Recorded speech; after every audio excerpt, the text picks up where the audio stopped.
Hello, I'm Keith Kreischer, the Executive Director of the IoT M2M Council. I'm here with my good friend and colleague, Curtis Govan. Curtis is the President of floLive in Americas, Yes. A connectivity provider to the IoT sector. Curtis, good morning. Good morning. Thank you for having us. Good to be here. It's a great show so far, so good to be here. So far it's been terrific. So far it's been really good. Good to see the traffic. We've had a lot of very meaningful conversations already in the first day and a half, so looking forward to the rest of the show. Right. Hey, kick us off here. Give us a sort of overview of floLive and your role in the IoT ecosystem. Yeah. So floLive, what we do is we provide global IoT connectivity and connectivity infrastructure.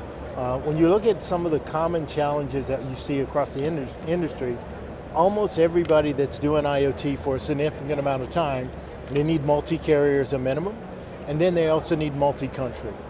We do multi-carrier, multi-country better than anybody in the world because we have our own core network infrastructure that we've deployed in over 40 POPs around the world. And so what we're able to do is not only provide them with the coverage, we're also able to provide them with redundancy of the solution there, all in a single SIM with a single platform, but we're also able to give them the best performing network in a country or in multiple countries as they go across the world. So we do that by deploying like local PGWs around the world, so latency is low, you're meeting GDPR and other kind of regulatory requirements like that. And then we also extend it by doing satellite connectivity that we added last year with our friends at Skylo, and looking at that growing this year. We've got a number of customers that are using that service as a pilot now, and we'll start to see some production rollouts here. But fundamentally, we provide the global IoT connectivity for enterprise customers there. For mobile network operators, we provide our connectivity management platform and our core network as a service. So what are you guys excited about for 2025? I mean, what's coming that we can tell folks about and get them excited too? Yeah, 2025 is what you'll see more from us is global expansion beyond. We're seeing a number of customers saying, look, not only do we need the coverage, we need that performance to be improved with local breakouts there. We've deployed PGW as an example in Australia in the last year. We're starting to see customers ramp up on that. We've had more PGWs that we've done in Europe and Africa, around the world. So that fundamental of like upping the game from a performance perspective for the network, you'll see that coming from us as well. The other thing is that we're seeing voice over LTE requirements increase there. So we're deploying our IMS core with the number of carriers that we work with today. We've already deployed it with one of our partners and worked successfully. So we'll see now that extension of the service to include voice capabilities for IoT solutions like security and home automation, automotive, and then we're seeing a lot of the push-to-talk that are switching from the traditional push-to-talk to voice over LTE solutions. Right, I want to drill down a little bit. Are there very specific announcements we can expect out of floLive coming up? Well, very specific there. I don't think anything specific that we will announce.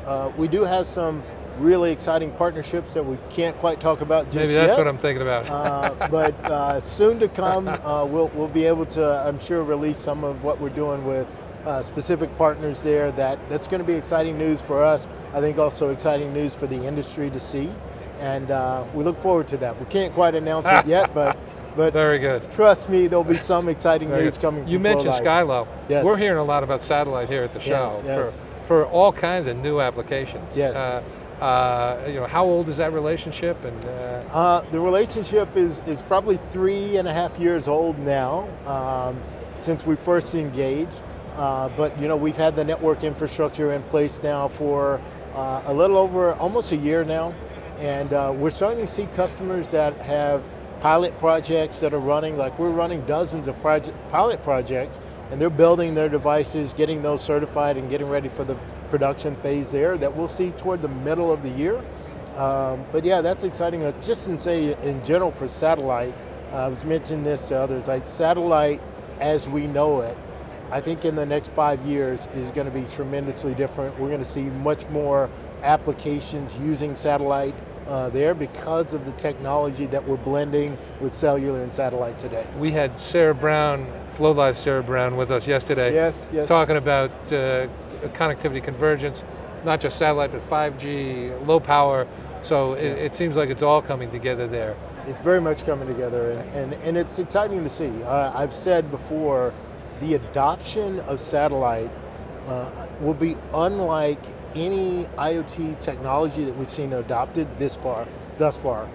If you look at 5G, we've been talking about 5G for almost a decade, and you still don't see a heavy adoption of it. Cat-M, NB-IoT were really relatively slow to get adopted there, but we're seeing people now running pilots that are building devices with satellite today that we didn't see before with the other technology. So I'm excited about how quickly that'll get adopted there. And I think from the solution perspective, that combination of having everything on a single SIM that we have is going to be transformative for the industry as well. Great stuff. Yeah. Hey, Curtis, thanks so much for stopping by. You're welcome. floLive, IoT connectivity provider here on the show floor of CES 2025. Thanks, Curtis. Excellent, thank you.